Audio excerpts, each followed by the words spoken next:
En la W, una noticia. Aquí en Washington son las 10:38 y aquí está don Luis Almagro, quien es el secretario general de la Organización de Estados Americanos. Don Luis, buenos días. Buenos días, ¿cómo están ustedes? Pues muy bien, don Luis fue canciller de Uruguay, diplomático de carrera, una persona que conoce muchísimo la región. Hace poco la revista Foreign Policy lo eligió como pensador global y por eso a este pensador global le queremos hablar del Plan Colombia.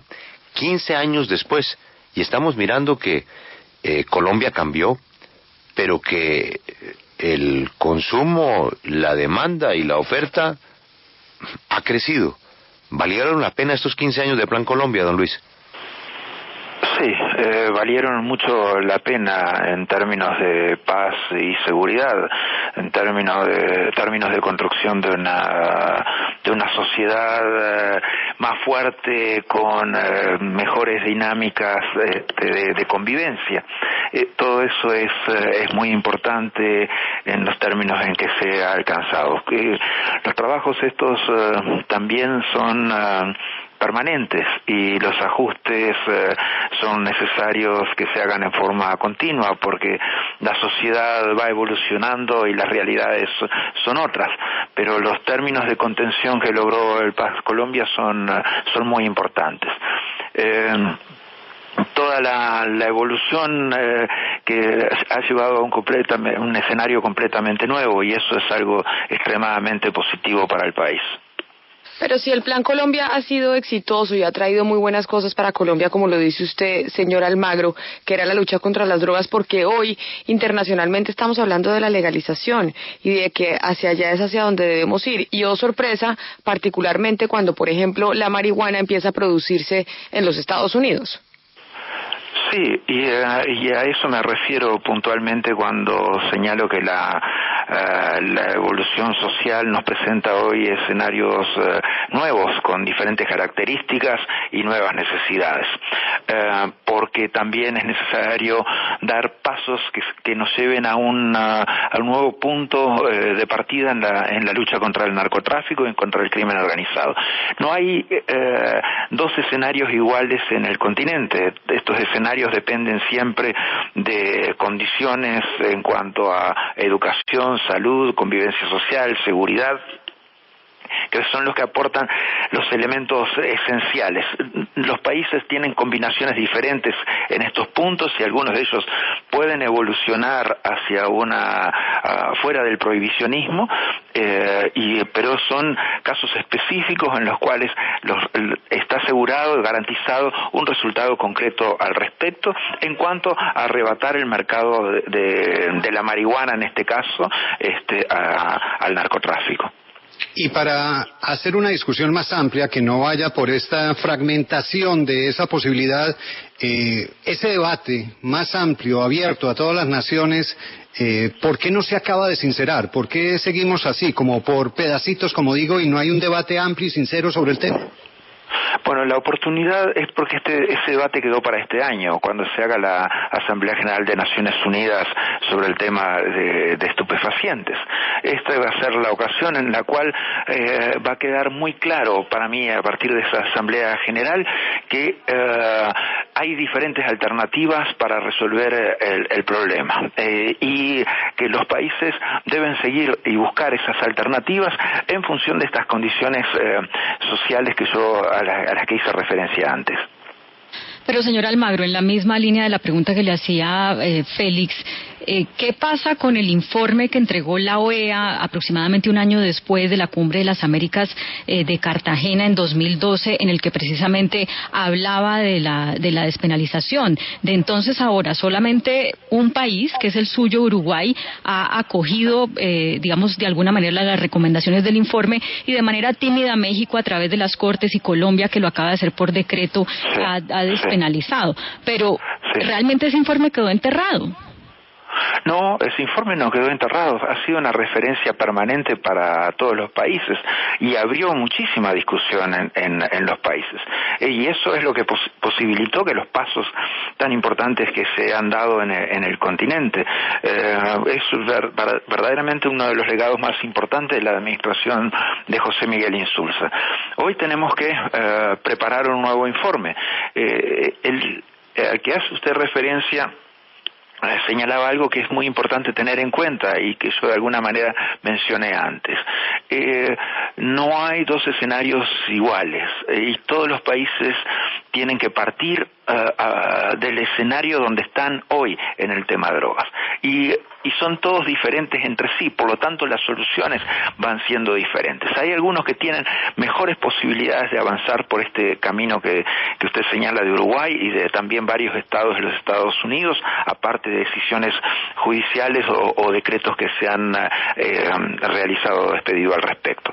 Pero los países han seguido trabajando y hay hoy consensos cada vez más importantes y hay discusiones políticas en cuanto a avanzar en estos asuntos con soluciones alternativas cada vez más fuertes en todo el continente. Sí, perdóname, lo interrumpo porque es que eso en los países de América Latina sí se está dando la discusión según si el mandatario de turno está de acuerdo o no con la posibilidad de la despenalización, pero el principal enemigo que tiene la OEA, es las Naciones Unidas, que como bloque no apoyan la despenalización. Entonces ustedes se van a enfrentar en esa asamblea que ya mencionó contra un grupo mucho más grande que es Naciones Unidas, que no quiere la despenalización. Mire, hay un tema acá que es muy importante tener en cuenta. No es solamente América Latina y algunos avances en la discusión que han habido en países del Caribe y también la aprobación de la despenalización de los Estados Unidos. Yo creo que eso coloca a este continente a la vanguardia en el análisis de posiciones alternativas, y eso no es una desventaja, eso es una ventaja. Eso es una de los puntos fuertes que tiene hoy el continente para trabajar este tema en Naciones Unidas. Y ya hoy la discusión es completamente diferente en Naciones Unidas. No es aquella posición de rechazo absoluto a estos posicionamientos.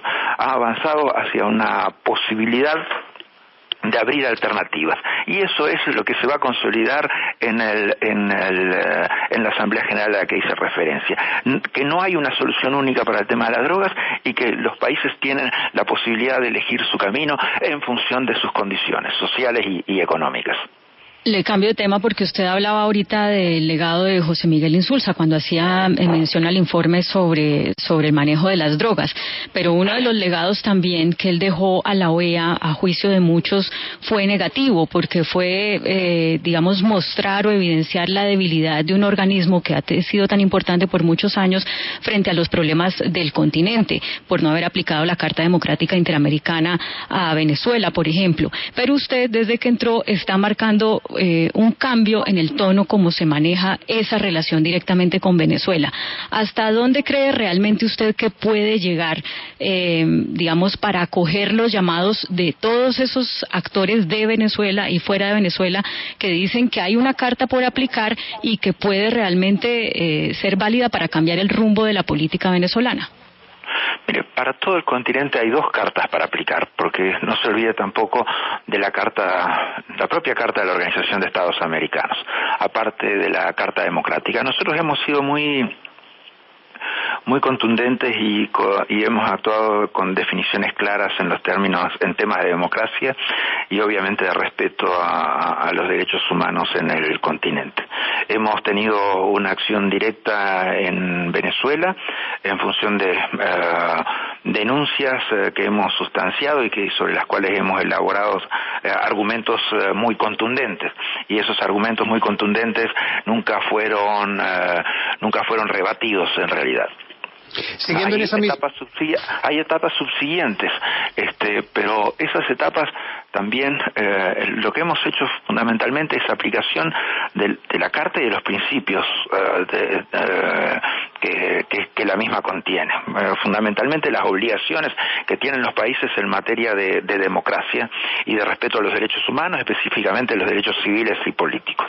Y eso es el marco de acción en el que nos hemos concentrado en este tiempo, y que creo que ha permitido evolucionar en el tema, y que los planteos hoy tengan contenidos que marcan claramente un escenario político distinto en los casos en los cuales hemos tenido acción directa.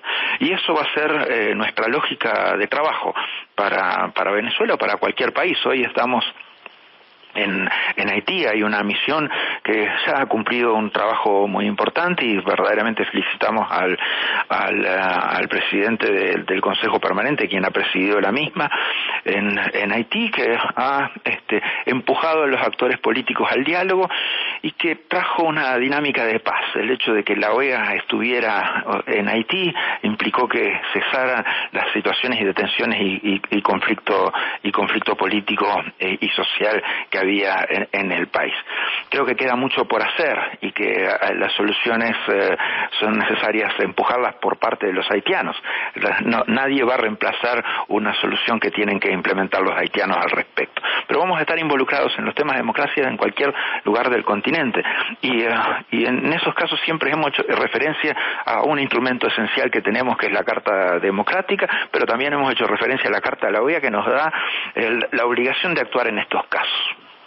A propósito de ese tema y de lo que ha representado, si se quiere, un cambio de dinámica de la OEA frente a Venezuela, ¿qué tanto lo afectó o cómo lo recibió usted la carta de quien fuera de alguna manera su jefe, el señor Pepe Mujica, cuando decía que le dijo que se despedía de usted, le decía adiós después de las posiciones que había asumido usted frente a Venezuela? Son las cosas que tiene la política. Tuvimos posicionamientos diferentes en ese tema, fundamentalmente en términos de oportunidad y conveniencia, no tanto sobre el fondo de la cuestión. Y la política tiene estos acercamientos y alejamientos permanentemente, y forman parte de la realidad con la que uno actúa. Yo me hago absolutamente responsable de mis decisiones, y como lo he señalado, reitero cada uno de los puntos que hemos expresado en nuestras comunicaciones a Venezuela, pero también en toda la actuación que hemos tenido en estos 8 meses en la organización. O sea que es la realidad de la política. Espero que el futuro nos acerque de nuevo. Él siempre va a contar con mi reconocimiento como político latinoamericano y su dimensión de líder, y él sabe que puede contar conmigo en estos temas de democracia y derechos humanos y de valores éticos en la política toda vez que quiera. Pero, don Luis, aquí el punto es si la OEA tiene o no tiene dientes para cambiar el rumbo de la política en Venezuela, o si eso quedó definitivamente en manos de la CELAC y de UNASUR, y quién va a ganar, cuál de las organizaciones va a ganar el pulso. Hablando en términos muy concretos, usted ya envió un par de cartas en las que habló de que no se están respetando los derechos políticos y demás en Venezuela. Aparte de seguir enviando cartas, que no lo había hecho su antecesor, ¿qué más puede ser la OEA que sea efectivo para cambiar el rumbo de la política en Venezuela? Mire, primero que fueron un poco más de 2 cartas, prácticamente fueron unas 5 comunicaciones que hemos tenido en este tiempo. Pero las cartas en sí mismo tienen un componente muy fuerte de acción, y usted lo ha visto que el hecho, han habido 2 aspectos muy importantes en esta actuación. Uno, eliminar cualquier variable de impunidad electoral que pudiera haber en Venezuela cuando las elecciones. Y creo que ese le dimos un marco ético a la elección del 6 de diciembre, y eso arrojó resultados concretos en este tema. En el tema de funcionamiento democrático en Venezuela.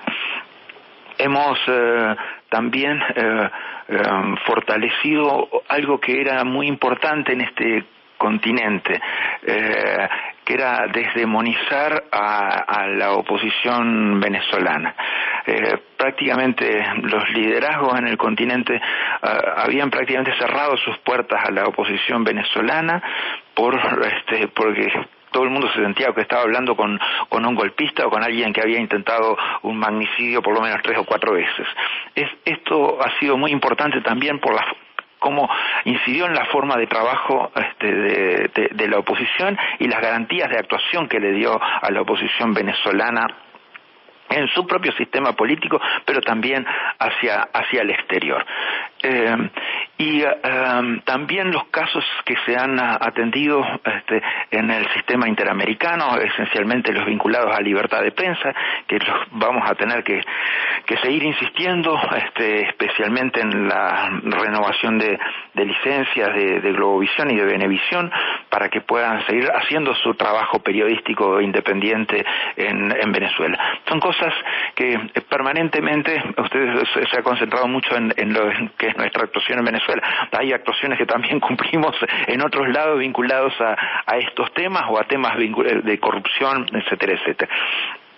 Pero son, más que comunicaciones, son acciones concretas con resultados específicos. No es que simplemente nos guste enviar cartas. Buscamos que a través de esas cartas se consoliden resultados y hacemos también un seguimiento para que esos resultados sean reales y formen parte de una nueva dinámica política en el país.